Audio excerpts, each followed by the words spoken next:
7 walking mistakes that are destroying your health after 50. It is a common scenario that people consult me in my office, firmly believing they are adhering to all the right practices for their well-being. They diligently engage in walking, often for 30 minutes or even longer, on a consistent basis. Yet, despite their efforts, they arrive with complaints of knee pain, chronic fatigue, a disconcerting numbness in their legs, and an overarching sensation of their health deteriorating rather than improving.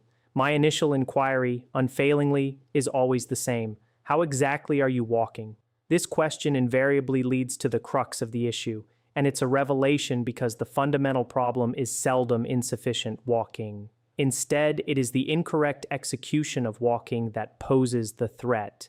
This isn't merely about wasted exertion. It's about a practice that actively harms your joints, disrupts your posture, places an undue burden on your cardiovascular system, and perpetuates chronic inflammation throughout your tissues. For 15 years of my professional practice, I have observed this pattern repeatedly. It's a narrative that unfolds with alarming regularity. I urge you to subscribe and hit the like button now, because what you are about to learn is information that you are unlikely to hear during your next medical appointment. The current healthcare system, unfortunately, often benefits from individuals remaining unwell rather than thriving. Your support for Dr. Watling, helping us reach 100,000 subscribers, truly makes a difference, as every single subscription counts towards spreading this vital knowledge. Let us begin by establishing the bedrock of our discussion. Why is walking, particularly after the age of 50, not merely a pleasant leisure activity, but an essential component of maintaining one's health? The answer lies in the predictable and measurable cascade of physiological changes that your body initiates after this milestone. To ignore these shifts is to invite a host of health complications.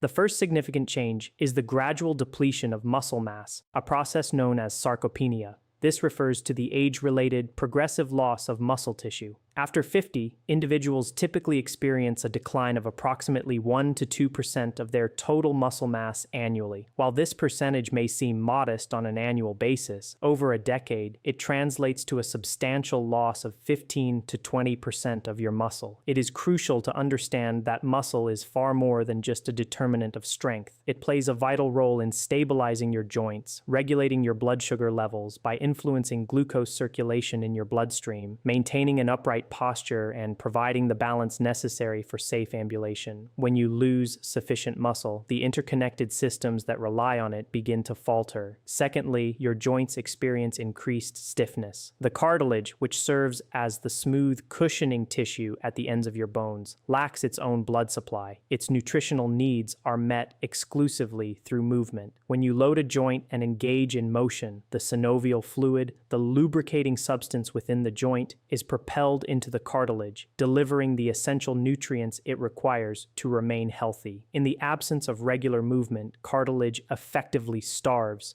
leading to thinning, a loss of elasticity, and eventually breakdown. This breakdown is what we recognize as osteoarthritis, and it is not an inevitable consequence of aging. However, it can be significantly accelerated by poor habits. The third physiological shift is a slowdown in your metabolism. Your basal metabolic rate, the number of calories your body burns at rest simply to sustain life, decreases by roughly 2 to 3% every decade after the age of 50. This means that the identical lifestyle that maintained your weight stability at age 30 will likely lead to weight gain at age 55, not because you have altered your habits, but because your body's internal processes have changed. Fourthly, your circulatory system becomes less efficient. The walls of your blood vessels gradually lose their elasticity, and your heart's pumping power experiences a slight reduction. Peripheral circulation, which refers to blood flow to the extremities like your legs and feet and the smaller blood vessels, deteriorates. This is precisely why many individuals over 50 notice persistent cold feet, experience nighttime leg cramps, and feel a heavy, tired sensation in their lower legs legs by the end of the day. The critical juncture here is that walking, when performed correctly, positively impacts all four of these systems simultaneously. It actively engages muscles, stimulates cartilage nutrition through movement, boosts metabolism, and enhances circulation. Numerous studies unequivocally confirm that individuals who engage in regular walking exhibit significantly lower rates of cardiovascular disease, type 2 diabetes, a condition characterized by the body's inability to properly manage blood sugar, osteoporosis, bone thinning, and cognitive decline. However, and this is the often overlooked aspect, all these benefits are contingent upon walking with the correct form. If you walk incorrectly, you do not simply receive a diminished benefit. You actively introduce new health problems on top of existing ones. Let us delve into the most prevalent mistakes I encounter, starting with the very first one. Mistake number 1, you commence your walk too rapidly. This is arguably the most common error I observe across all age groups and fitness levels. People step outside and immediately launch into a full-paced stride. It may seem logical, an attempt to maximize the time spent exercising by skipping a warm-up. However, your body is not a machine that can be instantly revved to full capacity. It requires a transitional period to shift from a state of rest to active movement, and this transition cannot be bypassed without repercussions. When you initiate your walk too quickly, several detrimental processes occur within your body. Firstly, your muscles are cold. Cold muscle fibers are less elastic, and this reduced elasticity significantly elevates the risk of microtears, tiny microscopic rips in the muscle tissue. While individually these tears may not cause immediate symptoms, their accumulation over time can lead to chronic pain syndromes. Secondly, your joints are not yet adequately lubricated. The synovial fluid, the protective, lubricating fluid within your joints, tends to pool in specific areas of the joint cavity during periods of rest. It requires a few minutes of slow, deliberate movement to spread evenly across the entire joint surface, creating a protective film between the cartilage surfaces. When you start your walk at a brisk pace, your cartilage is essentially running dry, unprotected. Thirdly, your cardiovascular system has not had the opportunity to adapt. The heart is not designed for sudden, intense demands. When the intensity of activity increases too rapidly, your heart rate spikes and your blood pressure rises more sharply than necessary. After the age of 50, when your blood vessels are already less elastic, this abrupt spike places unnecessary stress on their walls. The solution to this common pitfall requires absolutely no additional time. Dedicate the initial 3 to 5 minutes of every single walk to moving at a deliberately slow, almost leisurely pace. This is your warm-up. It is not a practice reserved for elite athletes. It is essential for every individual who wishes to walk without experiencing pain. After these initial 5 minutes of slow walking, your joints will be sufficiently lubricated, your muscles will be warm, and your heart will have settled into a sustainable working rhythm. Only then should you consider increasing your pace. Mistake number 2, incorrect posture while walking. If you observe people walking in your neighborhood or in public spaces, you will likely notice a prevalent trend. A forward-leaning posture, with the head jutting out, shoulders rounded downwards and forwards, and the eyes fixed on the ground a short distance ahead. This is not merely an unappealing posture. It is a biomechanical catastrophe for your spine and your respiratory system. Let us dissect the mechanics of this issue. An adult human head weighs approximately 11 pounds. When it is positioned directly above the spine in a neutral alignment, the muscles of the neck bear precisely that load. However, when the head shifts forward by as little as 1 to 1.5 inches, the stress on the cervical spine, the neck portion of your vertebral column, increases by roughly threefold. At a forward shift of 2 inches, this load multiplies by 4 to 5 times. Consequently, instead of supporting 11 pounds, your neck and upper back muscles are continuously bearing a load of 45 to 55 pounds. Engaging in this posture for 20 to 30 minutes of walking will inevitably lead to chronic muscle tension in the neck, shoulders, and at the base of the skull. This is precisely why so many individuals report experiencing neck pain after a walk. It is not due due to a draft or simply the natural effects of aging. It is a direct consequence of their walking posture. The second significant impact is on your lungs. When your chest is compressed and your shoulders are rolled forward, your diaphragm, the primary muscle of respiration situated beneath the lungs, is prevented from fully descending. As a result, your lungs cannot expand to their optimal capacity. You end up breathing shallowly, utilizing only the upper portion of your chest. This means your body receives less oxygen than it requires, leading to reduced energy levels for both your muscles and your brain. You might walk for 30 minutes and feel as if you have exerted yourself for an hour, attributing it to age or poor fitness when the true culprit is your posture. There is a third consequence of poor walking posture that is rarely discussed. It disrupts the entire biomechanical chain. With the head forward, the lower back compensates by adopting an exaggerated arch. The pelvis tilts, and the knees begin to operate at an incorrect angle. This increases the load on your knee and hip joints, not because of your age, but due to a single correctable mechanical error. The remedy for this is surprisingly straightforward. Visualize a thin thread attached to the crown of your head, gently pulling you upwards. This does not imply straining or forcing yourself to stand unnaturally tall.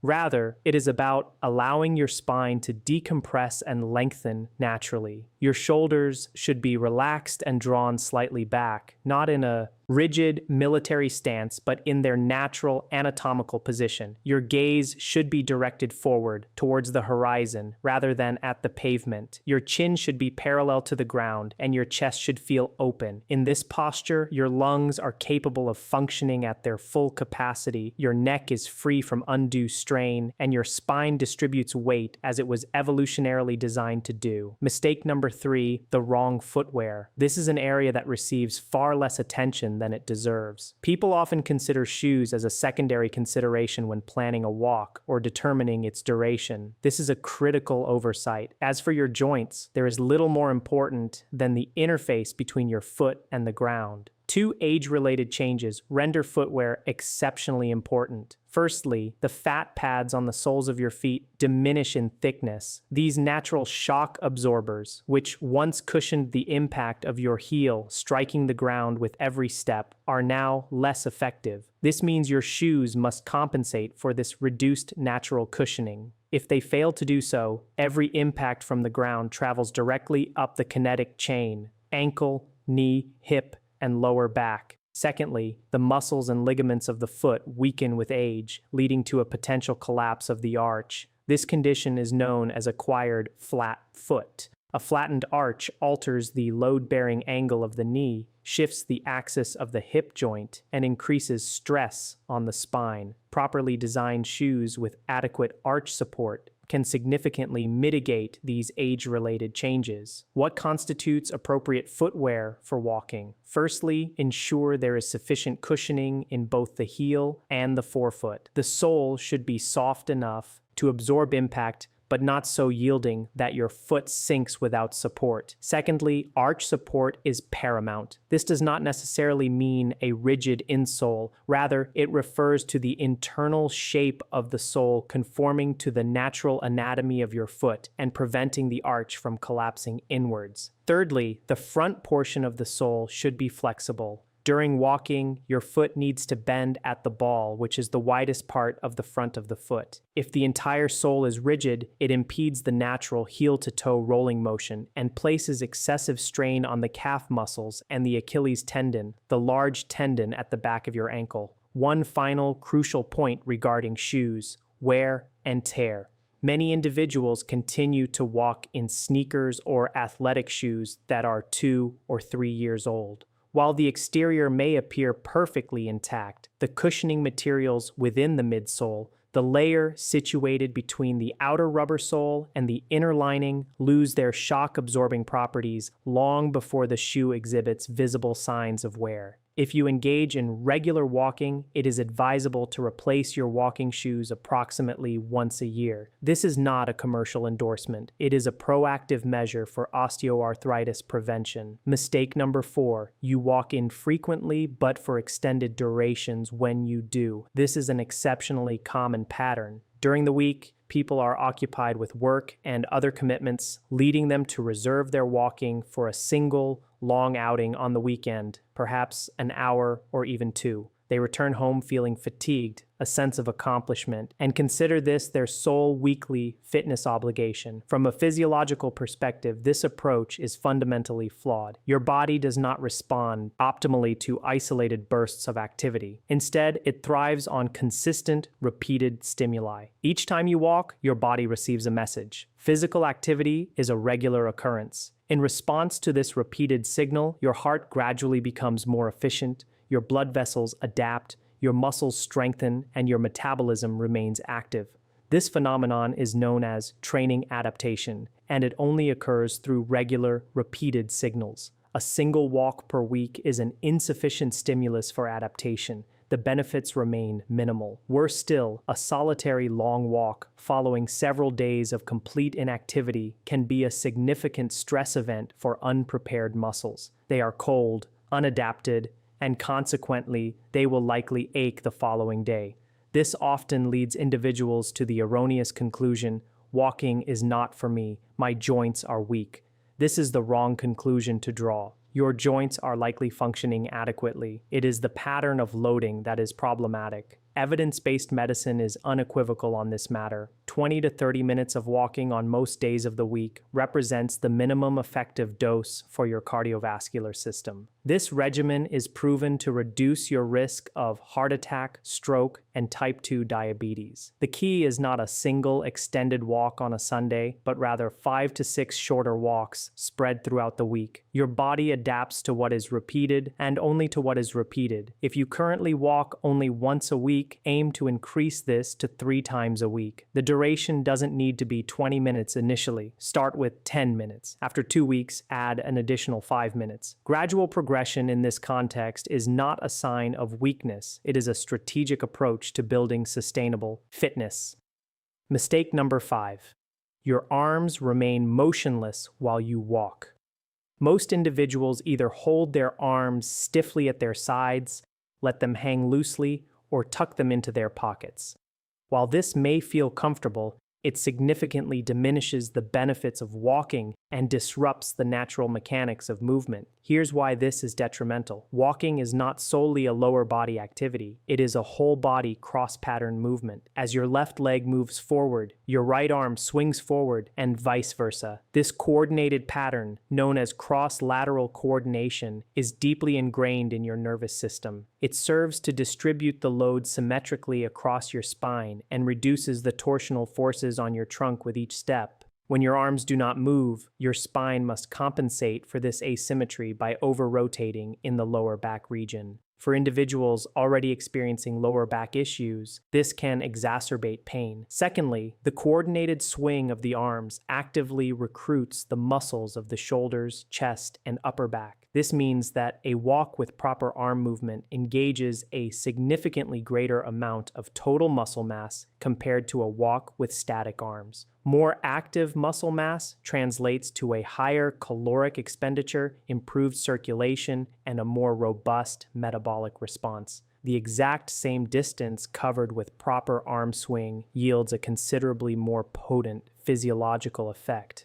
Thirdly, arm movement establishes rhythm and enhances coordination. This becomes particularly important after the age of 50 when coordination naturally begins to decline. A steady, rhythmic arm swing aids in maintaining a consistent stride and reduces the risk of losing balance. To execute this correctly, bend your elbows slightly, aiming for approximately a 90-degree angle. Allow them to swing naturally forward and backward in rhythm, opposite to the movement of your legs. You do not need the exaggerated pumping action seen in competitive race walkers. Simply refrain from pinning your arms to your sides. After a few walks, you will likely feel a noticeable difference. Your walking will feel easier and more rhythmic almost immediately. Mistake number 6, walking while engrossed in your phone. 20 years ago, this particular mistake was virtually non-existent. Today, it has become one of the most prevalent behaviors I witness. People walk, their attention fixated on a screen, reading messages, or scrolling through social media feeds while believing they are actively contributing to their health. They are not. Let us first consider posture. When you look down at a phone held in front of you, or even worse, positioned at waist level, your head tilts downwards. We have already established the significant implications of this for your cervical spine, increasing the load on your neck muscles by 3 to 5 times. Your shoulders round forward, your chest compresses, and your breathing becomes shallow.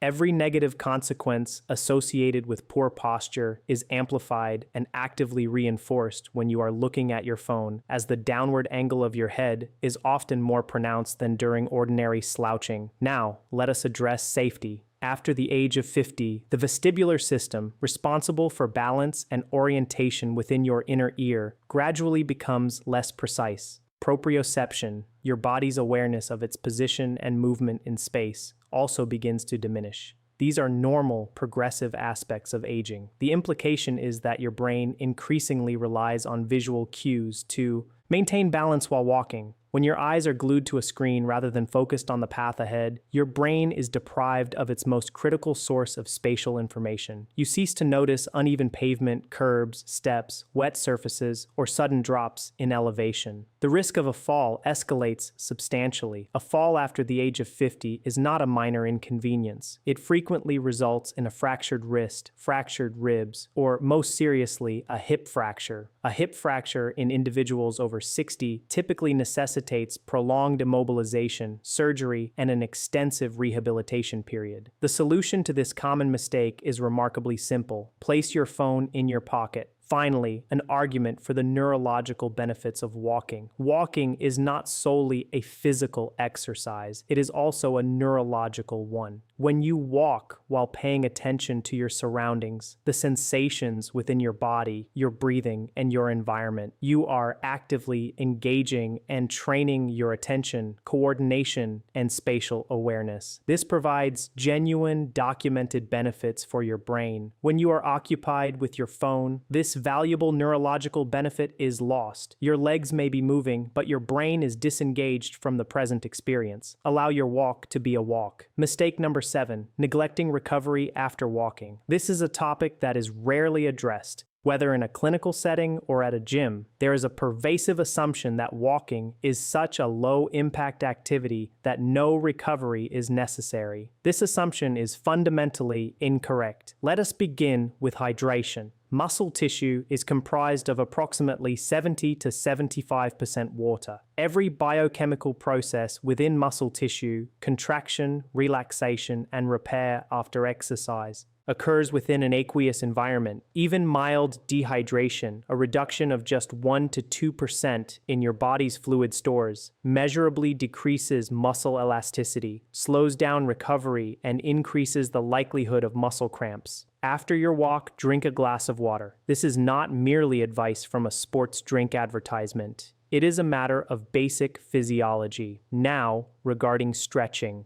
During walking, your muscles operate in a shortened state, contracting repeatedly. Without post-walk stretching, they remain in a slightly shortened position after you cease your activity. Over time, this accumulation leads to muscles becoming tight and rigid, reducing the range of motion in your joints and fostering a persistent feeling of stiffness. This is most commonly experienced in the calves, the hamstrings, and the lower back. A mere 5 minutes of gentle stretching after each walk can entirely prevent this issue.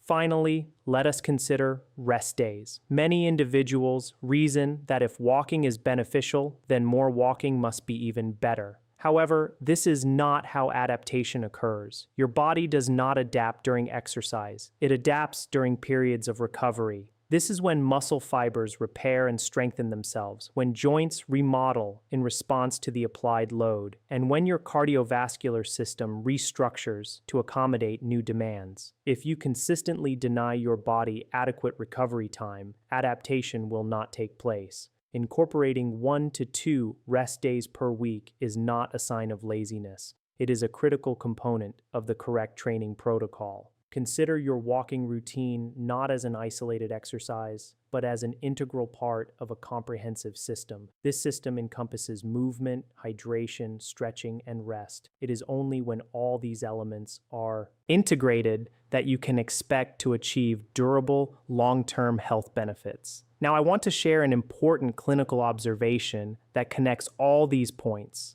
The risk associated with each of these 7 mistakes varies in severity depending on your age. The damage incurred from poor posture, worn-out footwear, and insufficient recovery is 2 to 3 times more serious after the age of 50 than it is at age 30. This is because the inherent resilience of your joints, blood vessels, and muscles diminishes with age. The same mistake that your body could forgive without consequence at age 30 may very well generate noticeable symptoms at age 55. What is your age? Please share it in the comments below. I am keen to understand which age group resonates most with this information so I can tailor future content to your specific needs and current stage of life. Now, let us transition to a clear, actionable conclusion. Here is precisely what you should do after absorbing this information. Firstly, commit to the slow start rule. The initial 3 to 5 minutes of every walk should be conducted at a slow pace, with no exceptions. This will not add any significant time to your walk. You are simply beginning at a more gradual tempo. Secondly, assess your posture right now. Stand up, straighten your spine, gently lift your head upwards as if a string were pulling you, relax your shoulders, and draw them slightly back. Hold this position and internalize the sensation. Make an effort to reproduce this posture every time you step out for a walk. Thirdly, pick up your walking shoes and examine the soles. If they are worn unevenly, or if you have been consistently walking in them for over a year, it is time to replace them. This is one of the simplest yet most impactful investments you can make in the health of your joints. Fourthly, abandon the habit of a single long walk per week. Aim for 20 to 30 minutes of walking 5 to 6 days a week. This should be your target. If this feels like too much to manage at present, begin with 3 days a week. Gradually add an extra day every 2 weeks. Incremental progress is sustainable progress. Fifthly, allow your arms to move. Bend your elbows, relax your shoulders, and let your arms swing in a natural rhythm. Remove them from your pockets. Sixthly, your phone should remain in your pocket for the entirety of your walk, no exceptions. If you wish to listen to audio content such as music or a podcast, utilize earbuds. The key is to keep the screen out of your hands. Seventhly, after every walk, dedicate time for a glass of water and 5 minutes of stretching, just 5 minutes. This brief commitment stands between you and the development of chronic muscle stiffness. Walking is one of the most accessible, safe, and effective tools available for maintaining your health after the age of 50. It does not require a gym membership, expensive equipment, or any specialized preparation. What it requires are the right habits and a conscious, intentional approach. Subtle alterations in how you walk can yield significant long-term improvements for your cardiovascular health, your joints, your cognitive function, and your overall sense of well-being. It is important to reiterate that the medical system, in its current structure, is not designed to guide you through these preventive practices. It often operates on a model that profits from treatment rather than proactive prevention. This is precisely the mission of this channel. Please subscribe to Dr. Watling, leave a like on this video, and help us reach our goal of 100,000 subscribers, thereby empowering one informed, healthy individual at a time.